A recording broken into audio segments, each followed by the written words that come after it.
And he deserves it. He deserves it.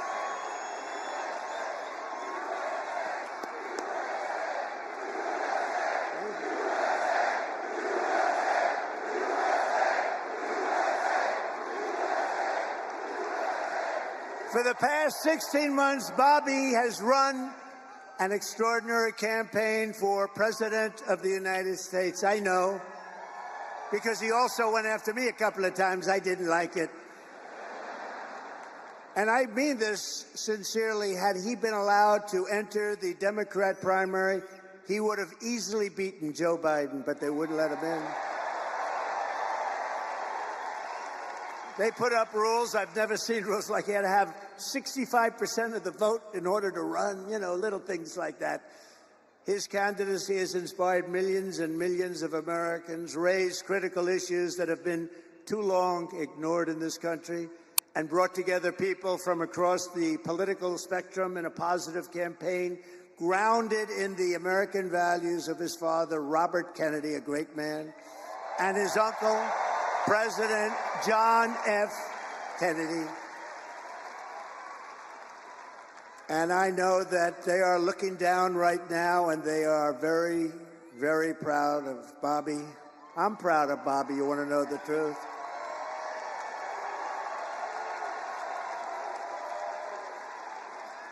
And I don't think I've ever introduced anyone that got applause like he just got. I must tell you, I don't think it's true. I don't think I've ever introduced anybody that got applause like that.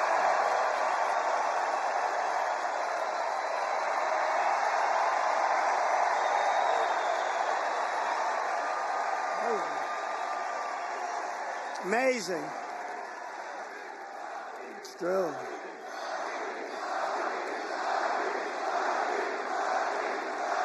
Amazing.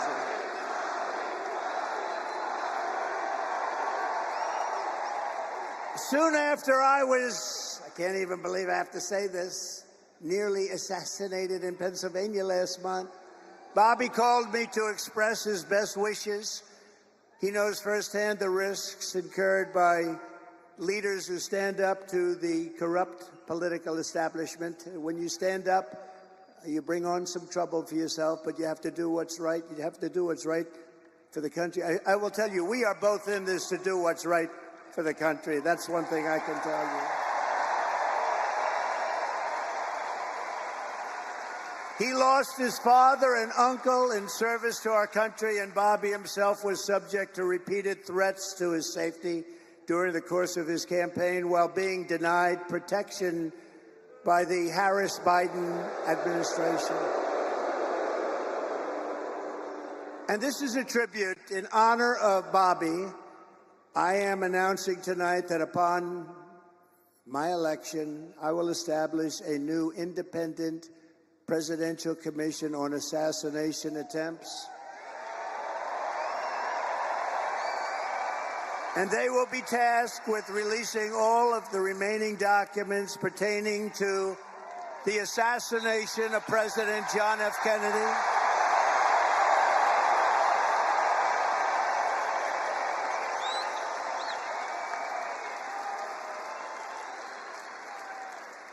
and they will also conduct a rigorous review of the attack last month. But I tell you, I have never had more people ask me, please, sir, release the documents on the Kennedy assassination. And we're going to do that.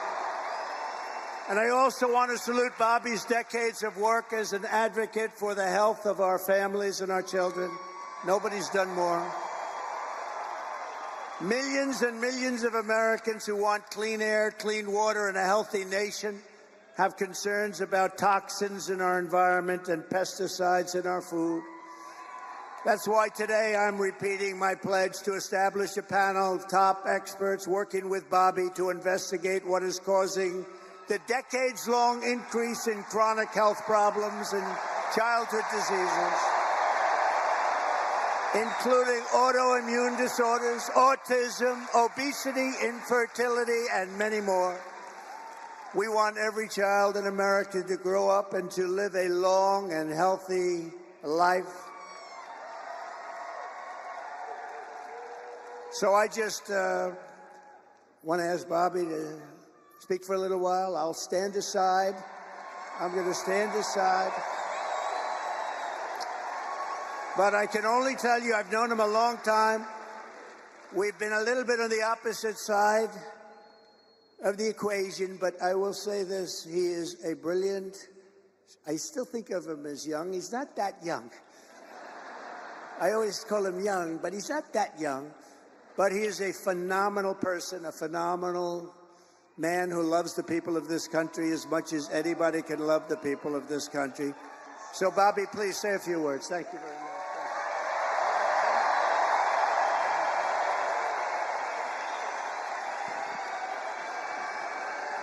Thank you. Thank you, President Trump.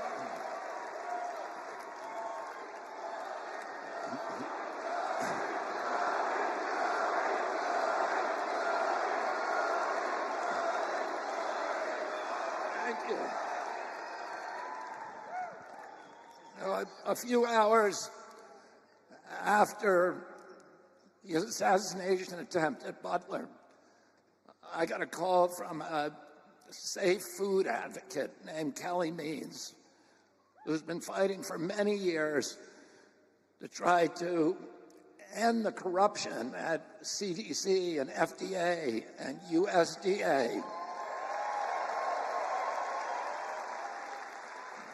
And these institutions, these regulatory agencies, are actually run by the big food processing companies, the big ag and the chemical companies that they're supposed to regulate. And he said to me that he'd been advising me for many years and on my campaign. And he told me that night that he was also advising President Trump. And he asked if I would talk to President Trump. And I said, of course. And about a few minutes later, I got a call from the president. And we talked. We had a very good talk. And then he invited me to come see him the next day. And I went to Minneapolis and saw him. We met again a couple of weeks later in Florida. And we talked about, not about the things that separate us, because we don't agree on everything, but on the values and the issues that bind us together. And one of the issues that he talked about was having safe food and ending the chronic disease epidemic.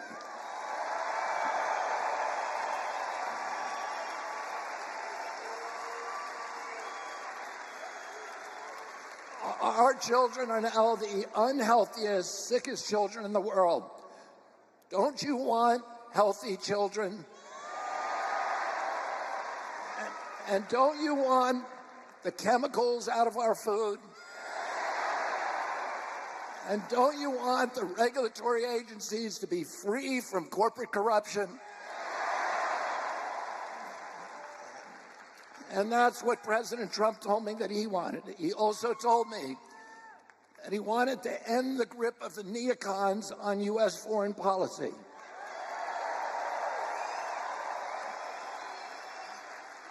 He said he didn't want any more $200 billion wars in Ukraine, that we could use that money back here in the United States.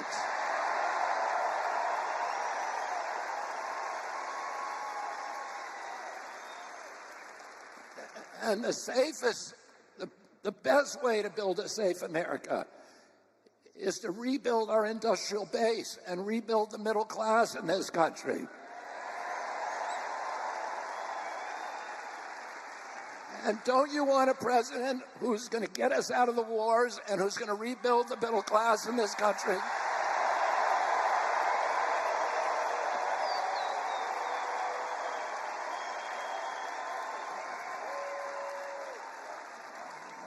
And he told me that he wanted to end the censorship, because the whole basis of American democracy is the free flow of information.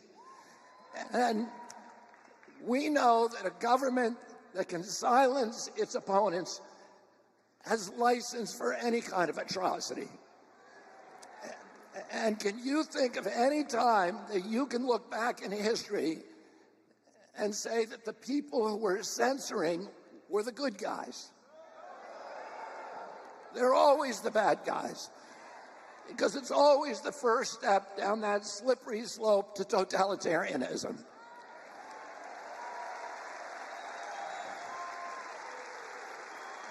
And don't you want a president who's going to protect America's freedoms?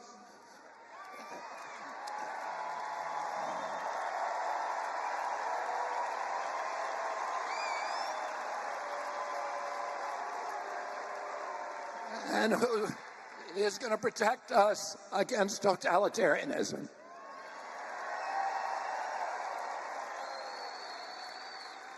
And I want to ask you again, don't you want a safe environment for your children? Don't you want to know that the food that you're feeding them is not filled with chemicals that are going to give them cancer and chronic disease? And don't you want a president that's going to make America healthy again?